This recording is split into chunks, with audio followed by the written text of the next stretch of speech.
Shin ay isang batang empleyado na sobrang adik sa trabaho. Ginugol niya ang buong gabi sa paggawa ng kanyang proyekto, kahit paulit-ulit siyang pinagsabihan ng mga kasamahan niya na huwag magpuyat sa opisina. Pagkatapos niyang matapos ay nagpasya siyang umuwi pero biglang may nangyaring trahedya at nasawi siya halos kaagad. Pagkatapos nito ay nalaman na si Shin ay muling isinilang sa ibang mundo bilang isang 8 taong gulang na bata. Pero kahit naaalala niya halos lahat ng tungkol sa kanyang nakaraang buhay, hindi niya matandaan kung paano siya namatay. Pagbalik niya sa bahay, sinalubong siya ni Merlin Walford, ang kanyang lolo. Noong sanggol pa si Shin ay sinalakay ng mga demonyo ang kanyang pamilya at siya lang ang nakaligtas, kaya inampon siya ng matandang lalaki at pinalaki. Ipinakita ng batang lalaki ang huli niyang nakuha sa hapon at pinuri siya ni Merlin sa kanyang kakayahan sa mahika. Malinaw na ang mundong tinitirhan ni Shin ngayon ay tila walang hanggan. Pagkatapos nito, ipinakilala ng kwento si Melida at nakilala rin natin ang mabait na si Ginoong Michel. Si Melida Bowen ay matagal ng kaibigan ni Merlin na regular na bumibisita kay Shin. Nagalit ang matandang babae nang makita niyang pinapapangaso ni Merlin si Shin dahil 8 lang ang edad niya at maaaring mangyari ang masama. Pero ipinaliwanag ni Merlin na malaki ang naging pag-unlad ng mahikal na kakayahan ni Shin dahil dito kaya naniniwala si Michel na dapat mas mahirap pa ang pagsasanay niya makalipas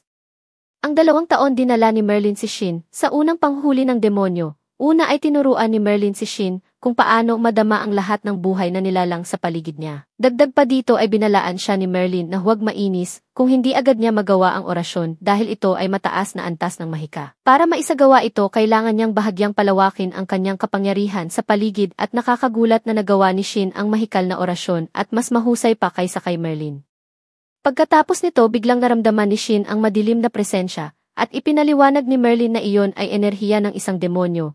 Upang maiwasan ang trahedya, sinabi ni Shin sa kanyang lolo na dapat nila itong harapin. Sa kabila ng mga babala ni Merlin ay matapang na hinarap ni Shin ang demonyo. Ginamit niya ang bilis sa kanyang mga paa at isa pang orasyon sa kanyang espada, mga galaw na hindi pa nakita ni Merlin. Kumilos si Shin ang hindi kapani-paniwala at natalo ang demonyo sa isang hampas lamang. Nang makita ito, hindi mapigilan ni Merlin na isipin kung gaano na siya kahusay, kaya pinuri niya ito. Pagbalik nila sa kubo, ipinaliwanag ni Merlin kay Malita at Michel ang ginawa ni Shin. Sa katunayan, hindi man lang lumahok ang matanda sa labanan. Inisip ni Malita na galing sa ibang mundo si Shin dahil naririnig niyang bumibigkas ito ng mga orasyon sa wikang hindi niya alam, pero sinabi ni Merlin na hindi naman siya tututol kahit totoo iyon. Pinutol ni Merlin ang pagsasanay ni Shin at Michel dahil gusto niyang sabihin kay Shin ang totoo na hindi siya tunay na lolo nito. Humingi ng paumanhin ang bata at sinabi niyang alam na niya iyon. Pareho silang naniwalang ang demonyong nilabanan nila noon ay siya ring umatake sa mga magulang ni Shin. Dito napansin ni Merlin na napakagulang na ng pag-iisip ng bata, pero sinabi ni Shin na hindi niya magagawa ang lahat ng iyon kung wala ang 3 haligi ng kanyang buhay. Napaiyak si Merlin sa narinig at taos pusong nagpasalamat si Shin sa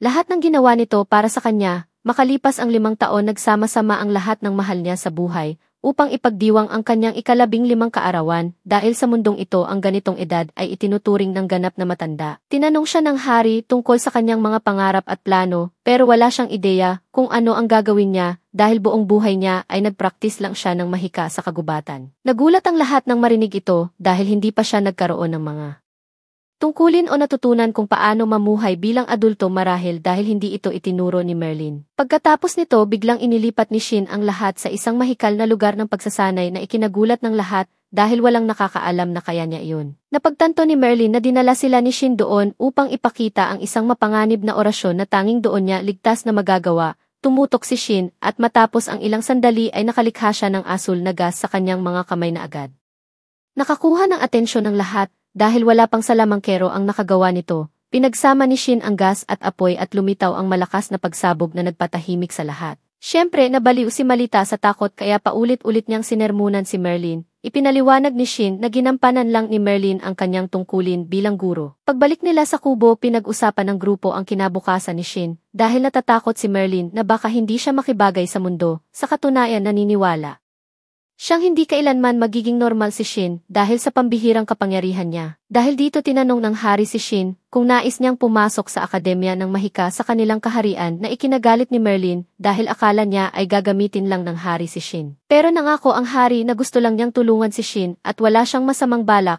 Natural na naengganyo si Shin kaya ipinaliwanag ng hari na ito ay magandang pagkakataon upang makilala niya ang mga kaedad niya ng Marinig ito, sinabi ni Merlin na hindi niya hahadlangan ang desisyon ni Shin, kaya tinanggap ng binata ang imbitasyon ng hari. Si Decium von Earlshade, ang hari ng kaharian ng Earlshade, ay nangakong ituturing si Shin na kapantay ng lahat sa akademya dahil walang espesyal na pagtrato sa mga maharlika. Sa unang pagkakataon sa kanyang buhay, na pagtanto ni Shin na lahat ng mahal niya ay napaka-importanting tao, kahit hindi niya ito napansin noon at kahit sila ay hindi rin nagpakitang gilas sa kanya. Sa mismong sandaling iyon, napagtanto niya na pati si Michelle ay dating commander. Napagalitan ni Malita si Merlin dahil hindi niya kailanman ipinaliwanag ito. Ibinunyag ng hari na sina Malita at Merlin ay kabilang sa mataas na ranggo ng hukbo at sa katunayan ay naging magkasintahan noon.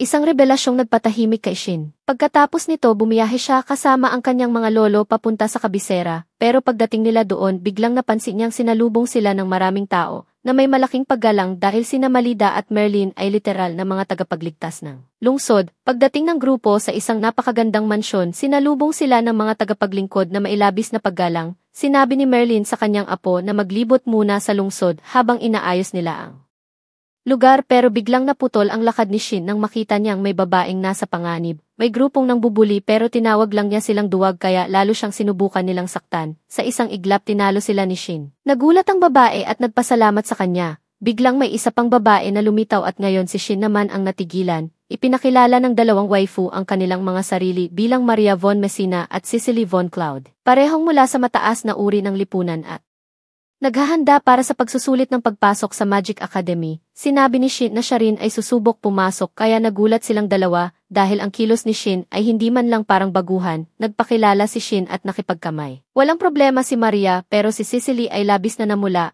Nabanggit ng mga babae na dumating na raw ang mga bayani ng lungsod at pinag-usapan nila ang mga ito na parang mga sikat na tao. Kumalat kasi ang chismis na ang apo ng pambansang bayani ay papasok sa akademya. Umalis si Shin at nang mawala siya, nagsimula ang dalawang babae na pag-usapan siya dahil halatang nahulog agad si Cicely sa kanya. Dumating ang araw ng pagsusulit at tumutok si Shin ng husto dahil makikita niya ulit si Cicely kapag pumasa siya. Biglang may magaspang na estudyanteng lumapit at bastos na inistorbo siya, kaya otomatikong umasta ng mayabang si Shin. Nagbanta ang lalaki at ipinakilala ang sarili bilang Kurt von Ritzberg, tagapagmana ni Count Ritzberg. Hindi siya pinansin ni Shin at simpleng ipinakilala ang sarili. Galit na sinabi ni Kurt na walang nakakagawa niyon sa kanya nang walang kaparusahan. Biglang lumitaw si August von Earlshade na may karismatikong presensya at ipinaliwanag na hindi maaaring gamitin ang kapangyarihan sa paaralan dahil ito ay labag sa batas. Napilit niyang umalis si Kurt. Pagkatapos ay kinamayan niya si Shin at ipinakilala ang sarili. Inulit ni Shin ang kanyang apelyido at biglang nagsabi na siya pala ang anak ni Uncle Dis. Natawa si August dahil walang tumatawag sa kanya ng ganoon. Bilang anak ng hari, malaki ang respeto ng lahat sa kanya. Sinabi ni Shin na magpinsan sila at sumang-ayon si August. Nagulat sina Maria at Cicely dahil nakikita nilang nakikipag-usap si Shin ng sobrang kaswal sa prinsipe. Kaya nagsimulang magtaka kung sino nga ba talaga siya. Sa pagsusulit na bigo si Shin dahil mataas ang inaasahan niya. Masyadong mababa ang antas ng mga kaklase niya at parang mga baguhan lang sila nang siya na ang sumubok. Nanigas ang guro dahil binalaan na siya ng hari tungkol sa kakayahan ni Shin, kaya hiniling niya na huwag masyadong lakasan ang mahika. Nagulat ang lahat sa kahusayan ni Shin at napagpasyahan ng mga tagapagturo na pambihira ang kanyang kakayahan. Kinoronahan siya bilang pinakamalaking tuklas ng taon. Pagkatapos nito, natanggap ni Shin ang uniforme pero iniba niya ng kaunti para mas komportable. Nalaman niyang nakakuha siya ng perpektong score, kaya kailangan niyang magbigay ng talumpati sa mga bagong estudyante. Tumanggi siya at mas gustong si August ang gumawa, pero ipinaliwanag ni August na ayon sa tradisyon ang pinakamagaling ang dapat bumati sa mga bagong dating. Hindi alam ni Shin na labis siyang kinasusuklaman ni Kurt dahil isa lang ang pagitan nila sa ranggo. Bukod pa rito ay napilitang pumasok si Kurt sa class, habang si Shin ay magbibigay ng talumpati. Kinabukasan, nagbigay si Shin ng talumpati sa harap ng buong paaralan at dahil dito nalaman ni Maria at Cicely na siya pala ang apo ng mga alamat ng lungsod. Nang marinig nila ang apelyidong Walford, kinabukasan tinupad ni Shin ang pangako at sinamahan si Cicely papunta sa paaralan. Nagsimula ang klase ng mga kabataan na mailabis na sigla. Si Alice, isa sa mga babae sa klase, ay hindi man lang nakatulog sa kakaisip kung ano ang mangyayari sa unang araw. Dinala ng guro ang mga estudyante sa paglibot sa buong paaralan na nagpasaya sa lahat dahil nakita nila ang iba't ibang gawain. Ipinaliwanag ng guro ang tungkol sa mga grupo ng pag-aaral at nagkagulo ang klase dahil gustong lahat mapasama sa grupo ni Shin, samantala ang mga kabalyero at mga maharlika ay humaharap sa ibang problema dahil dumami na ang mga demonyo, lumabas sa ebidensya na hindi ito basta aksidente. Sa kabilang banda pinagalitan ni Count Ritzberg ang kanyang anak pero natakot siya nang makita na nilamon ito ng galit at paghihiganti. Nabaliw si Kurt sa ideya na dapat niyang patayin si Shin na siya raw ang dahilan ng lahat ng kasawiang naranasan niya. Ipinasara siya ng ama sa silid dahil hindi niya maunawaan ang ugali nito. Kumalat agad ang balita sa akademya at dahil dito nagsimulang imbestigahan ni Shin ang nakaraan ni Kurt. Ipinaliwanag ng mga kaklase ni Shin na dati ay hindi ganoon kumilos si Kurt, pero nagbago siya nang makilala si Professor Strom, isang kakaibang guro na nagturo ng mahika noong huling taon ng sekundarya. Habang nag-uusap ang mga estudyante tungkol sa kanya, iniimbestigahan ni Strom ang ina ni Kurt na desperado ng tulungan ang anak, pero sa halip na tumulong ginamit niya ang mahika para palakihin ang galit ni Kurt. Kinabukasan pinag-usapan ng grupo ang nangyari, napagpasyahan nilang hindi na dapat ihatid ni Shin si Cicely sa paaralan, pero nakiusap si Cicely na huwag nang palakihin ang issue. Ipinakita niyang malinaw ang kanyang damdamin para kay Shin, kaya hindi siya kayang tanggihan ng binata. Ipinaliwanag ni Shin na kaya niyang maramdaman ang masasamang hangarin ng tao, at natutunan niya iyon para matukoy ang mga demonyo. Nagulat ang lahat dahil kaya niyang protektahan ang mga babae gamit lang ang mahika. Ilang sandali lang ay napatunayan nila ito nang maagapan ni Shin ang malakas na atake ni Kurt. Napagtanto nila ni August na sinasaniban na si Kurt at labis ang kasamaan sa kanyang galaw. Nakita nilang lahat ang nakakatakot niyang anyo, balot ng demonyong aura. Sinabi ni Shin sa mga kaklase na umalis para hindi sila madamay at kahit natakot sila ay sumang-ayon dahil nakita nila ang tapang ng binata. Nang magsimula ang laban, naramdaman ni Shin na delikado ang buhay niya. Ang demonyong sumanib kay Kurt ay gusto lang siyang patayin kahit ano pa ang mangyari. Kaya napilitan siyang lumaban ng seryoso dahil nag-ipon si Kurt ng sobrang lakas. Ginamit ni Shin ang mahiwagang espada at sa isang malakas na atake natapos ang buhay ni Kurt. Dumating ang kanyang mga kaibigan ilang sandali matapos ang laban at tinangkang patahanin siya. Hindi pa rin makapaniwala si Shin na nakapatay siya ng tao. Makalipas ang ilang araw itinuring siyang bayani, pero inamin niyang may kadiliman sa likod ng nangyari. Masyadong maraming palatandaang kahina-hinala. Pag-uwi niya nalaman niyang gusto siyang bigyan ng medalya ng hari, pero nagalit sina Merlin at Malita dahil nangako ang hari na hindi isasangkot si Shin sa politika. Ipinaliwanag ng hari na wala itong kinalaman sa pamahalaan dahil sobrang sikat na si Shin at gustong makilala siya ng lahat. Pumayag ang mga matatanda matapos marinig iyon at muling naging tahimik ang lahat. Medyo nabahala si Cicely dahil si Shin ang sentro ng pansin ng lahat ng babae sa lungsod. Pero sinabi ni Shin na wala siyang dapat ikabahala, kaya muling kumalma ang dalaga. Samantala nagtipon ang hari at mga opisyal ng seguridad para pag-usapan ang sinabi ni Shin tungkol kay Kurt. Naalala nilang nakita ni Kurt si Strom isang araw bago ang insidente, kaya nagpasya silang imbestigahan siya. Pagdating nila napansin ng isa sa mga investigador na bulag si Strom, at ipinaliwanag nitong nawala ang paningin niya dahil sa alitang pampamilya. Tinanong nila ito tungkol kay Kurt, pero sinabi niyang wala siyang alam. Naniwala ang mga investigador at inimbitahan pa siyang sumali bilang tagapagsiyasat. Inihatid nila si Strom sa gitna ng lungsod para simulan daw ang autopsy ni Kurt, pero biglang napansin ni Strom na patibong ito. Napapaligiran sila ng hukbo ng hari at ipinaliwanag ng opisyal na hindi pa publiko ang kaso ni Kurt. Halatang siya ang may kinalaman. Umiti si Strom at sinabing tapos na ang kanyang eksperimento at sisimulan na niya ang pagpatay. Sa mismong sandaling iyon napadaan si Shin at ang kanyang mga kaibigan, kaya agad siyang sumugod kay Strom. Alam niyang delikado ang mga kasama niya, kaya hindi siya nag-atubili. Matapos ang maikling laban, tinanggal ni Shin ang takip sa mga mata ni Strom, at lumitaw ang kanyang mga matang demonyo. Nagulat si Shin dahil hindi niya akalaing kayang mag-isip at magbalat kayo ng isang demonyo bilang tao. Ginamit niya ang liwanag na mahika at itinataboy si Strom palayo. Ilang araw ang lumipas at bumaba ang tensyon sa lungsod. Tinanong ni Malita si Maria tungkol sa relasyon ni Shin at Cicely dahil curious siya. Umiti si Maria at sinabing halata namang may damdamin silang dalawa, pero pareho silang walang lakas ng loob na umamin. Habang abala ang lahat, inamin ni Shin kay August na natatakot siya sa darating na mga araw. Alam niyang hindi sapat ang kanyang atake upang mapuksa si Strom. Dinala siya ni August sa pinakatanyag na panday sa lungsod dahil tanging si Shin lang ang kayang lumaban kay Strom. Tungkulin ng hari na bigyan siya ng angkop na sandata. Samantala may kakaibang mensaherong nagbalita sa hari ng Imperyong Blusvia tungkol sa pagsalakay ng mga demonyo sa Earthshed. Dahil dito nagsimulang maghanda ang imperyo para sa pag-atake. Parang alam na ni Shin ang lahat, kaya dinala niya si Cicely sa isang marangyang tindahan ng mga alahas. Gusto niyang maprotektahan ang dalaga gamit ang mahika.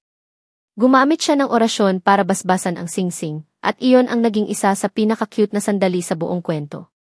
Kinabukasan ginanap ng kaharian ang seremonya ng pagkilala. Nagulat si Shin dahil pinarangalan siya ng lahat ng mamamayan. Ipinahayag ng hari ang pangakong ginawa niya sa mga lolo ni Shin, kaya hindi ito maaaring makialam sa mga usaping pampulitika. Dahil dito pumila ang mga tao sa labas ng bahay ni Shin para humingi ng lagda. Napilitan siyang gumamit ng teleportation magic para makatakas. Hindi makapaniwala ang mga kaibigan niya sa nakita, dahil hindi nila alam na may ganoong klase ng mahika. Nagpa siya si Shin na magturo ng espesyal na klase. Gusto niyang matutunan ng mga kaklase ang mas mataas na antas ng orasyon. Pero nang makita niyang hirap silang sumabay, nagpa siya siyang gumawa ng praktikal na pagsasanay araw-araw. Samantala nalaman na sina Strom at ang mga tauhan niya ang nasa likod ng kaguluhan sa pagitan ng Earthshed at Blusvia. Pagkatapos ng klase inimbitahan ni Shin ang mga kaibigan sa bahay para makausap ni Merlin ang mga ito tungkol sa mahika. Napansin ng matanda na inspiradong-inspirado ang mga kabataan, pero nahihirapan silang isabuhay ang mga aral. Kaya ipinaliwanag niya ang lihim na nakatulong kay Shin upang umunlad. Sinabi ni Merlin na laging iniisip ni Shin ang bawat proseso at mekanismo ng kanyang orasyon. Sinusubukan niyang maunawaan kung paano gumagana ang lahat sa universo para magamit niya ito sa mahika. Sa katunayan nagawa na rin ni Merlin ang teleportation magic ni Shin dahil sa lohika ng orasyon. Kinabukasan bumisita si Shin sa pandayan para kunin ang sandatang inutos niya. Pagkatapos ay binigyan niya ang mga kaibigan ng mahikal na palamuti bilang proteksyon. Inamin ni August na malapit nang sumiklab ang kaguluhang pampulitika dahil may balitang gustong salakayin ng Blusvia ang kaharian. Sinabi niyang hindi niya papayagang lumaban si Shin, pero sagot ng binata ay hindi siya tatambay lang kung may mangyayaring masama. Makalipas ang ilang linggo tinanggap ng emperador ng Blusvia ang mensahe ng kanyang sugo at inutusan niyang umatras ang mga sundalo. Sinisimulan na kasing salakayin ng mga demonyo ang imperyo. Umabot ang balitang iyon sa punong himpilan ng Earthshed, kaya nagpa siya silang habulin ang mga sundalo ng Blusvia. Pero nakatanggap din ng babala ang mga general na inaatake na ng mga demonyo ang iba't ibang lugar. Sa anino ng kaguluhan pinamumunuan ni Strom at Miria ang pagsalakay ng mga demonyo. Habang lumilipas ang mga araw lalong nasasangkot si Strom sa politika. Isa-isa niyang tinatanggal ang mga pinuno ng bawat hukbo, kaya napilitan ang hari ng Earthshed na kumilos. Ipinahayag ng Magic Academy na sa utos ng hari, dapat maghanda ang lahat ng estudyante sa pinakamasamang sitwasyon. Kailangang lumaban ang mga salamangkero at sumailalim sa pagsasanay kasama ang mga kabalyero. Ikinagalit ito ng mga estudyante dahil matagal nang may alitan sa pagitan nila. Hindi kasi sanay ang mga salamangkero sa pisikal na ehersisyo, kaya madalas silang pagtawanan ng mga kabalyero. Tinatawag silang mga usbong dahil malaki raw ang ulo at payat ang katawan. Tinatawag din nila ang mga kabalyero na utak kalamnan, kaya lalo pang tumindi ang alitan. Sinubukan ni Shin na pakalmahin ang mga kaklase at sinabi niyang dapat nilang igalang ang dalawang disiplina. Pero tinawanan lang siya dahil magaling siyang mandirigma.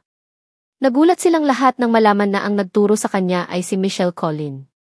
Siya ang dating commander ng mga kabalyero sa halos buong karera niya dahil sa pambihirang galing sa espada. Ilang araw matapos nito dinala ng mga estudyante ang kanilang mga sarili sa tarangkahan ng kabisera para ayusin ang ekspedisyon laban sa mga demonyo. Mabilis na tumaas ang tensyon sa hangin. Sa daan nakilala nila si Christ, ang pinuno ng unit, kasama sina Miranda noon at Kent. Magalang na tinanong ni Shin kung nakalaban na ba sila ng mga demonyo, pero nagalit ang mga kabalyero at sinimulang sindakin siya. Sinabi nilang sagabal daw ang mga salamangkero. Biglang sumingit si August at pinagalitan sila. Ipinaliwanag niyang mali ang pagkaunawa nila sa kahulugan ng pagsasanay. Pinaalalahanan niya ang lahat na nasa gitna sila ng malaking digmaan at hindi dapat sayangin ang lakas sa mga walang saysay na pagtatalo. Hiniling ni August kay Shin na huwag makialam kung aatake ang demonyo dahil gusto niyang ipakita na hindi man analo ang mga kabalyero nang walang tulong ng mga salamangkero. Pagdating nila sa larangan ipinaliwanag ni August na sila ang dinala sa pinakamalayong lugar dahil sa kakayahan ni Shin. Posibleng makakita sila ng mas maraming demonyo. Dumating ang mga tagapayo ng grupo at nagulat ang lahat nang malaman nilang kasama nila sina Sig at Chris. Sila ang mga tagapangalaga ng hari na may pinakamataas na katungkulan dahil sa pambihirang lakas. Nagulat si Shin dahil wala siyang alam tungkol dito. Tinitingnan lang niya sina Sig at Chris bilang mga kuya. Sa simula ng ekspedisyon sinubukan ni August na ipaliwanag ang desisyon niya. Pinigilan siya ni Sig dahil alam niya ang ugali ng mga estudyante ng night school. Sumang-ayon si Chris dahil gusto rin niyang matuto ang mga ito bago makapagtapos. Lumapit si Sig kay Maria at pinagsabihan ito. Gusto niyang palakasin ang loob ng dalaga. Alam niyang nagsisi ito sa ugaling tulad ng mga kabalyero. Habang naglalakad sila sa kagubatan, nagsimulang kabahan ang mga kabalyero. Hindi pa kasi sila nakakaharap ng tunay na demonyo. Biglang naramdaman ni Shin ang presensya ng isa at ginamit ang detection magic. Agad na nag-utos si Sig na maghanda. Ilang sandali lang lumitaw ang isang higanting baboy na sinasaniban ng demonyo. Sinubukan ng mga kabalyero na umatake pero wala silang laban. Bumagsak ang moral ng grupo. Mabuti na lang nakialam si Shin at tinapos ang halimao sa isang mabilis na pag-atake. Nabigla ang mga kabalyero sa nakita. Hindi nila akalaing kaya ng estudyante ng Magic Academy na gumamit ng espada ng ganoon. Nakita ni Sig at Chris ang pagkakataon na turuan sila. Lumapit si Cecily at ginamot ang nasugatang kabalyero. Nahulog agad ang loob ng mga lalaki sa kanya. Hindi mapakali si Shin sa selos pero pinili niyang manahimik. Napansin ni August ang kilos niya at tinukso siya. Dumating si Maria at nagselos din, gusto rin niyang mapansin ng mga lalaki. Ganito rin ang naramdaman ni Miranda. Inutusan sila ni Sig na tumigil at mag-focus. Biglang naramdaman niyang papalapit ang napakaraming demonyo. Dumating ang 2 sentinel at nagbigay babala. May 100 demonyo sa paligid. Hiniling ni Shin na siya na ang hahawak sa sitwasyon. Pumayag si Sig nang walang pag-aalinlangan. Inutusan ni Chris ang mga estudyante na huwag makialam. Umabante si Shin at pumwesto sa unahan ng larangan. Nakita niya ang alon ng mga demonyo at ginamit ang parehong orasyon. Natulala ang lahat sa kapangyarihan niya. Isa sa mga halimaw ay nasa antas ng sakuna pero tuluyan itong nawasak. Lumapit si Miranda at humingi ng tawad. Alam niyang nagkamali siya dahil sa inggit. Humingi rin siya ng tawad kay Cecily at namula silang pareho. Kinaumagahan tinuruan ni Erlyn ang mga kabataan kung paano kontrolin ang mahikal na enerhiya. Mali kasi ang daloy ay nagdudulot ng pagkapagod. Samantala tinuruan naman sila ni Melida ng pagbibigay bisa sa mga bagay. Siya ang pinakamahusay na guro sa larangan ng mahika. Sa tulong ng mga aral na ito, pinaigting ni Shin ang kakayahan ng grupo. Napagtanto niyang napabayaan niya ang sarili niyang pagsasanay. Hindi siya sigurado kung sapat pa ang lakas niya para labanan ang mga pinuno ng demonyo. Tinulungan siya ng mga kabataan at lumikha ng malakas na harang. Kayang tiisin ng harang ang kanyang atake. Pero sinabi ni Shin na hindi ito kailangan. Hindi niya naman sila masasaktan. Sinimulan niya ang kanyang pag-atake at nagulat ang lahat. Sapat ang lakas niya para sirain ang buong paligid. Ibinaling niya ang atake sa malayo pero nagdulot ito ng malaking pinsala. Nagalit halos lahat ng naroon. Pagkatapos ng pagsasanay hiniling ni August na dalhin siya ni Shin sa kastilyo. Gusto niyang makuha ang impormasyon tungkol sa mga demonyo. Pagdating nila sa palasyo sinalubong sila ni Ellie. Nagulat si Shin dahil walang ibang nangangahas na kausapin ang prinsipe sa ganoong paraan. Kaya inamin ni August ang totoo. Si Ellie ang kanyang fiancé. Maayos na nagpakilala ang dalaga kay Shin. Alam niyang bayani ito ng bansa at apo ni Melida at Merlin. Pagkatapos niyang magpakilala agad niyang sinermunan si August. Galit siya dahil pumunta ito sa kampo nang hindi nagsasabi. Dumating ang kapatid ni August na si Mai at nakialam din, gusto niyang makilala si Melida pero hindi siya pinayagan. Nang makita si Shin agad siyang nagpakilala bilang tagahanga.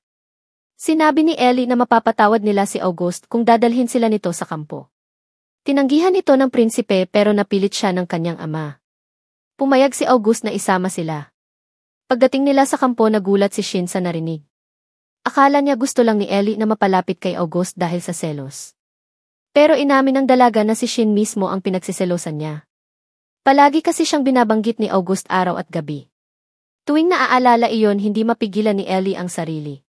Ipinaliwanag ni August na wala siyang dapat ipag-alala. Hindi pa nagkaroon si August ng kaibigan tulad ni Shin. Dahil dito gusto niyang iparamdam kay Ellie na walang dapat ipag-alala. Sinabi niya na may karelasyon na si Shin.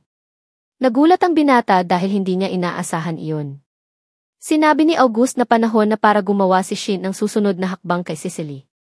May tamang lugar at panahon na ngayon para dito. Sinabi ni Shin na walang kasiguraduhan sa mga bagay na ganito. Baka hindi pareho ang damdamin nila. Ngumiti si August at sinabing malinaw naman sa lahat kung ano ang nararamdaman ni Cecily. Pagkatapos ipinakilala ni August ang mga babae sa grupo at hiniling kay Cecily na isama sila sa listahan ng mga bisita. Dumating si Shin ilang sandali matapos iyon. Nang makita ni Ellie ang kilos ng binata agad niyang naintindihan ang naging usapan nila ni August. Namula si Shin sa hiya dahil alam niyang nahulaan ni Ellie ang lahat.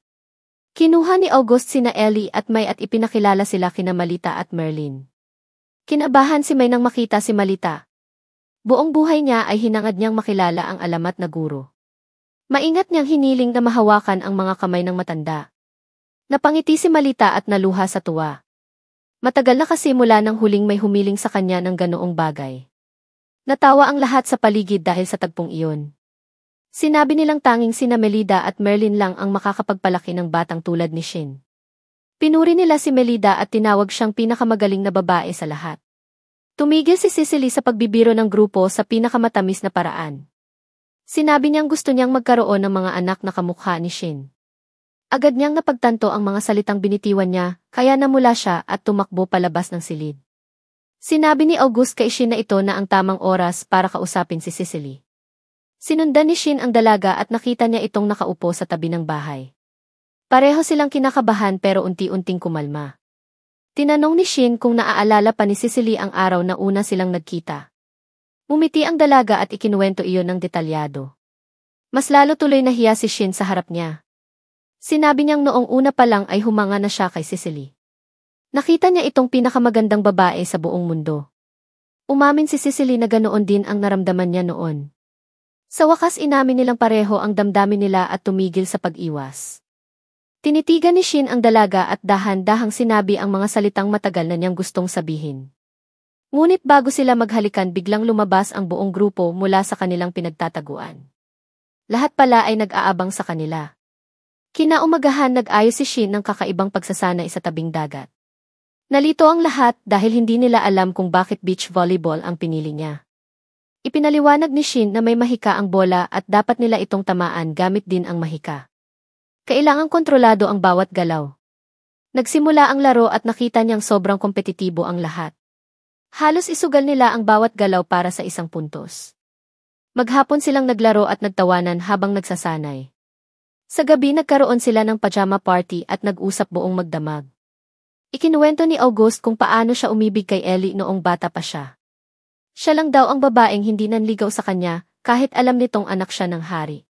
Sa katunayan hindi man lang siya pinansin ni Ellie noon. Nagkaroon sila ng romantikong sandali na nagpamulang lahat ng babae sa paligid. Gusto rin nilang maramdaman ang ganoong uri ng pagmamahal. Biglang naramdaman ni Shin na paparating si Malita kaya nagtago silang lahat. Pumasok ang matanda sa silid at nagpanggap ang grupo na natutulog. Ngunit nag-ingay sina Shin at Cecily kaya nabuking silang lahat. Pinagalitan ni Malita ang buong grupo dahil sa kalokohan nila. Kinaumagahan nagkita sina Shin at Cecily sa pasilyo. Tiningnan siya ng dalaga at mahinahong hiniling na ipakilala siya sa mga magulang nito. Pumayag si Shin kahit kabado. Sa simula nanginginig siya pero agad ding kumalma. Naging maayos ang lahat. Masayang-masaya ang ama ni Cecily at labis na natuwa kay Shin. Ngunit iba ang naging reaksyon ng ina. Naniniwala siyang tama ang panliligaw pero hindi dapat agad pag-usapan ang kasal. Dahil dito pumayag si Shin na maging kasintahan si Cecily ng formal. Napuno ng saya ang puso ng dalaga at mahigpit niya itong niyakap. Pagkatapos nito bumalik ang grupo sa larangan ng pagsasanay. Hindi makapaniwala sina Ellie at May sa nakita. Wala pa silang nakikitang mga salamangkero na may ganoong lakas. Lumapit si Merlin sa kanila at tinanong kung gusto nilang matuto ng mahika.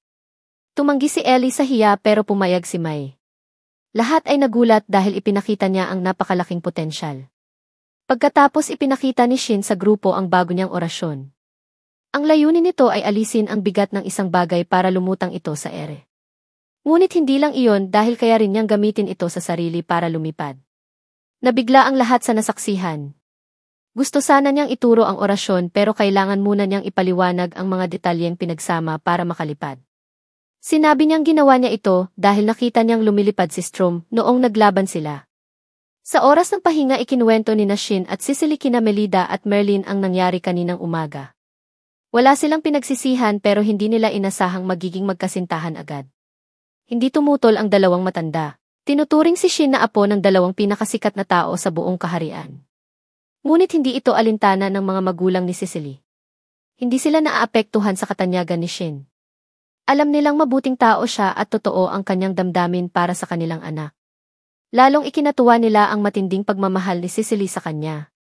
Makalipas ang ilang araw binigyan ni Shin ng bagong kasuotan ang kanyang mga kasama bilang paghahanda sa paparating na laban. Pinagpala niya ang bawat kasuotan ng iba't ibang uri ng mahika. Nagpasya rin siyang magdaos ng espesyal na pagsasanay sa parehong araw para subukan ang mga ito. Habang papalabas na sila biglang nag-ingay si Mai. Wala nang nagawa si Shin kundi gumawa ng mahiwagang kagamitang parang walkie-talkie upang makipag-usap sa kanila kahit malayo. Hindi naging maayos ang plano dahil nahuli siya ni Malita. Nagalit ang matanda dahil hindi siya makapaniwalang nakagawa si Shin ng ganoong bagay agad-agad. Buong buhay niya ay ginugol sa paglikha ng katulad na mahika. Iniwan ni Shin ang kagamitang iyon sa bahay at tahimik silang lumabas. Pagdating nila sa larangan ng pagsasanay sinabi ni Shin na oras na para magpalita ng tungkulin ang mga miyembro ng grupo. Inutusan niya ang mga taga-suporta na harapin ang pinakamabangis na mga demonyo. Kailangan nilang matutong lumaban sa unahan kung sakaling dumating ang oras. Buong tiwala sa kanya sina Julius, Yuri, Mark, Cicely at Olivia. Kahit may kaba, tuluyan nilang natalo ang isang E-class na demonyo. Napagpasyahan ni Shin na kung kayang talunin ang support group ang isang S-class ng sabay-sabay, dapat kayang talunin ng attack group ang ganoon ng mag-isa. Napatunayan niyang tama ito dahil nagawa nila ng walang kahirap-hirap. Pinaalalahanan siya ni August na papalapit na ang pinakamalaking pagsubok sa kanyang buhay at hindi siya nagkamali. Kinabukasan nanginginig si Shin habang naghahanda para sa kanyang engagement ceremony kay Cicely. Habang nagbibihis pumasok si Cicely sa silid ng hindi inaasahan.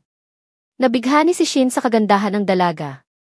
Ipinagdiwang ng lahat ang kanilang engagement sa harap ng mga panauhin. Maraming naiyak sa tuwa. Agad na ipinahayag ng hari sa publiko ang kanilang kasunduan at sinimulan ang pagdiriwang. Lumabas sandali sina Shin at Cicely upang makapag-usap ng pribado. Ibinigay ni Shin sa kanya ang singsing at nagbigay ito ng isa sa pinakamatamis na sandali sa buong kwento. Kinabukasan sinimulan ni Shin ang panibagong uri ng pagsasanay. Hindi makapaniwala ang grupo dahil sa bagong mahika na ginawa niya ay kaya na nilang lumipad. Nagulat si Shin sa bilis ng pagkatuto ng lahat. Samantala lumabas na ang balita tungkol kina Strom at sa kanyang mga tauhan. Napakalamig at tuso ng mga plano ni Strom. Ginamit niya ang panlilinlang upang tuluyang pabagsakin ang imperyo. Pinuno niya ng galit at puot ang mga karaniwang tao. Habang sila ay naghihirap sa gitna ng mga pagsalakay, patuloy sa marangyang pamumuhay ang mga maharlika. Dahil dito nakabuo si Strom ng hukbo ng mga demonoid na pinatibay ng puot at paghihiganti. Gaya ng ginawa niya kay Court noon. Ngunit sa puntong ito wala nang dahilan si Strom para ipagpatuloy ang kanyang layunin. Ang tanging hangarin niya ay wasakin ang imperyo. Wala siyang balak salakayin ang ibang bansa. Kahit hinihikayat siya ng kanyang hukbo, sinabi niyang malaya silang tuparin ang sariling layunin. Umalis ang mga demonoid sa lugar at nagtanong ang mga tauhan ni Strom tungkol sa kanyang nakaraan. Dahil dito nagpasya siyang ibahagi ang kwento ng kanyang buhay. Noong nakaraan kilala siya bilang Olivera von Stradius, isang maharlikang makatarungan at masipag. Minahal siya ng mga karaniwang tao dahil sa kanyang malasakit. Araw-araw siyang nagtatrabaho upang mapabuti ang kanilang buhay. Madalas niyang bantayan ang mga bukirin tuwing hapon. Siya ang nagpatupad ng mga reformang pang-agrikultura upang mapataas ang ani. Naging matagumpay ang mga ito kaya maraming tao mula sa ibang kaharian ang lumipat sa kanyang lupain. Sa kanyang kabataan minsang bumisita si Strom sa kaharian ng Earlshade. Nahulog siya sa kagandahan ng bansa dahil walang kawalang katarungan o pang-aabuso roon. Lubos nitong binago ang kanyang pagkatao. Noon ay hindi niya pinag-iisipan ang mga mapang-api na asal ng mga maharlika. Nagsimulang magtrabaho si Olivera ng higit pa sa dati. Madalas siyang magpuyat sa palasyo upang asikasuhin ang mga talaan ng kanyang lalawigan. Si Arya ang kanyang asawa ay labis na humanga sa kanya. Alam niyang buong puso ang pagsisikap ni Olivera para sa mga tao. Ngunit habang abala siya sa paggawa ng kabutihan, lihim na nagplano ng masama ang ibang maharlika sa karatig na lugar. Naiinggit sila dahil mas pinahahalagahan siya ng emperador. Nagsagawa sila ng pinakamasamang balak na naisip ng tao. Sinamantala nila ang pag-alis ni Olivera papuntang kabisera upang makipagkita sa hari. Nagsimulang magkalat ng kasinungalingan ang mga taksil na ito. Binayaran nila ang mga pulis upang sirain ang reputasyon niya. Ipinakalat nila ang balitang sangkot si Olivera sa karumal-dumal na krimen. Nilikha pa nila ang huwad na ebidensya upang maging totoo sa mata ng narinig ng mga tao ang paliwanag ni Olivera tungkol sa mga ebidensyang itinanim ng pulisya. Ipinakita niya ang bawat kamalian sa mga huwad na paratang.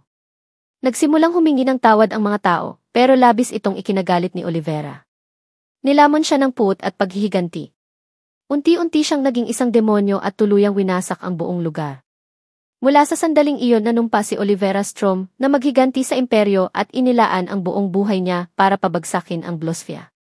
Bumalik ang kwento sa kasalukuyan ilang minuto matapos marinig ni Zest at Lawrence ang kanyang salaysay. Habang naglalakad sila sa palasyo, pinag-usapan nila ang trahedyang dulot ng kapangyarihan ni Strom at napagtanto nilang kailangan itong magkaroon ng bagong layunin. Natapos na kasi niya ang paghihiganti laban sa Blusavia Empire. Hiniling ni Zest kay Lawrence na tipunin ang mga demonoid upang planuhin ang pag-atake sa kaharian ng Swede, isang bansang malapit sa Earlshade. Layunin niyang makuha ang atensyon ni Shin dahil gusto niyang ipalaban ito kay Strom. Ilang araw ang lumipas at ipinakilala si August bilang prinsipe ng Earlshade. Biglang pumasok ang isang sundalo at inabala ang seremonya upang ipaalam ang nangyayari sa kaharian ng Swede. Kumalat ang takot sa mga mamamayan at walang ingat ang sundalo sa pagbabalita. Lumapit si August at pinakalma ang lahat.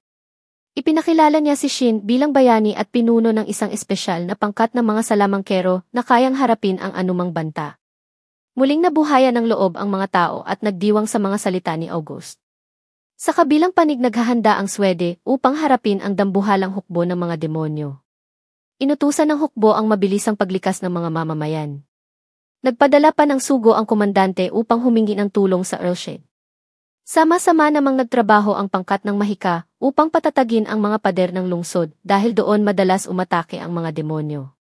Gayunman malinaw na nakapasok pa rin ang ilan. Nasaksihan ng espesyal na grupo ng Magic Academy ang pinsalang iniwan ng mga halimaw. Isang babae ang desperadong tumakas kasama ang anak habang pinaglalaruan siya ng mga demonyo. Sa mismong sandaling iyon dumating sina Shin at Thor at iniligtas sila. Ipinakilala nila ang kanilang sarili bilang mga tauhan mula sa Earlshade at nagbigay ito ng pag-asa sa mag-ina. Binigyan ni Shin ng ngiti ang bata at naramdaman ang bigat ng sitwasyon. Samantala ginamit ni August ang pagkakataon upang ipahayag sa buong kaharian ng Swede na naabot nila ang bagong antas ng Mahika at kaya nilang labanan ang mga demonyo. Ipinahayag niyang ang pinuno ng espesyal na grupo ay si Shin Walford, ang binatang nakapagpahina kay Strom. Nagalak ang mga mamamayan at muling nagkaroon ng pag-asa. Agad na inayos ni Shin ang hukbo upang paalisin ang mga demonyo. Inuna niya ang mga sugatan at hiniling kay Sicily na magtayo ng lugar para sa mga nasaktan. Hindi nila alam na pinagmamasdan sila ng kaaway. Dalawa sa mga babae ng grupo ang pumasok sa lungsod gamit ang detection magic. Nang maramdaman nila ang presensya ng demonyo agad silang sumugod. Maliit ang tingin ng demonyo sa kanila at tinawag silang mga batang walang kakayahan. Ngunit nahiya ito ng tuluyang durugi ni Defense gamit ang Mahika. Walang naiwan kahit bakas. Naulit pa ang pangyayari at muling ipinakita ng mga babae ang kanilang lakas. Nakita nila ang isang demonyong nananakit ng bantay at nagalit sila. Alam nilang sinasadya ng mga demonyo ang kalupitan kaya wala silang pakikiramay. Muli silang minamaliit ng kalaban at muli rin itong napahiya ng husto. Pagkatapos tinulungan nila ang sugatang sundalo pero nagpasalamat lang ito at pilit na umalis. Lalong ginanahan ang mga babae at naramdaman nilang hindi sila matitinag. Sa kabilang panig nakaharap ni Thor at Julius ang isang grupo ng mga demonyong mabilis at malakas. Ginamit ni Thor ang pagkakataon upang tanungin kung nasa ilalim ba sila ng utos ni Strom. Hindi sumagot ang demonyo at nagpatuloy sa pakikipaglaban kahit malaki ang agwat ng lakas. Napansin ni Thor ang kasuotan nito at natanto niyang dating karaniwang tao ang nilalang.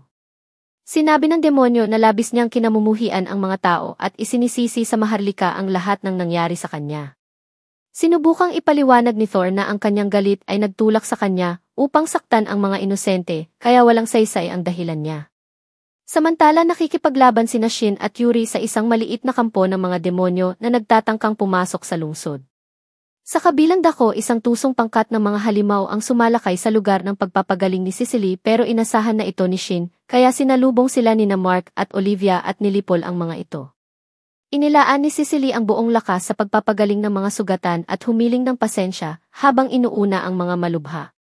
Patuloy na winawasak ni Shin ang mga demonyo hanggang maramdaman nilang wala silang laban. Unti-unti nilang naramdaman ang pagkatalo habang si Shin ay hindi man lang napapagod. May isang pinuno ng demonyo ang nakaisip ng plano upang saktan ang prinsipe. Napansin ito ni August at nagpa siyang lumaban. Alam niyang kapag natalo niya ang isa sa mga pinuno, hindi nakita ni Maria ang paparating na atake, pero dahil sa mga basbas na inilagay ni Shin sa kanyang kasuotan, napigilan nito ang matinding pinsalang sana ay tinamo niya. Pagkatapos agad siyang gumanti ng malakas na atake sa demonyo, ngunit wala itong naging epekto. Nabigla silang dalawa dahil hindi nila inakalang mabubuhay pa ito. Napansin nilang may suot ang demonyo na mahiwagang gamit na ninakaw niya mula sa isang pananakop. Nagkasundo silang unahin ang pagwasak sa bagay na iyon dahil alam nilang kulang ang konsentrasyon ng kalaban para mapanatili ang mahika nito. Ilang sandali nang walang humpay na pag-atake at tuluyan nilang natalo ang halimaw.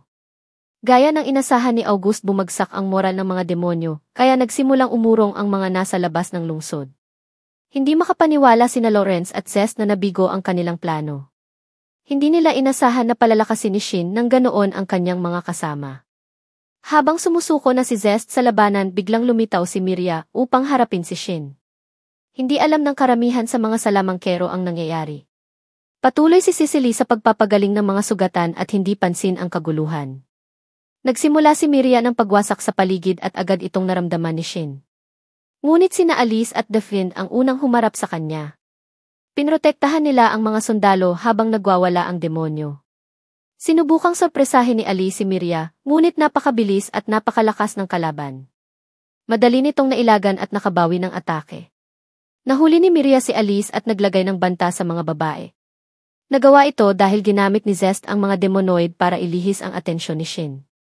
Napansin ng grupo ang sitwasyon at agad silang nagtipon upang tumulong kina Alice at Daphne na hirap sa laban. Ginawa ng mga kabataan ang lahat upang pigilan si Miria, ngunit kaya nitong kontrahin ang bawat galaw nila. Nagsimulang mawalan ng pag-asa ang mga estudyante dahil wala pang demonyong ganito kalakas. Mabuti na lang dumating si Shin bago lumala ang lahat. Nang makita siya ni Miria ay natuwa ito, matagal na niyang gustong makaharap ang pinakatanyag na salamangkero sa mundo. Ngunit agad na nawala ang sigla niya nang salubungin siya ni Shin ng matinding galit at tapang. Nailaga ni Miria ang unang pag-atake at nagtamo lamang ng bahagyang sugat. Sa loob ng ilang segundo ng labanan, naunawaan niya agad na ibang antas ng kapangyarihan ang taglay ni Shin.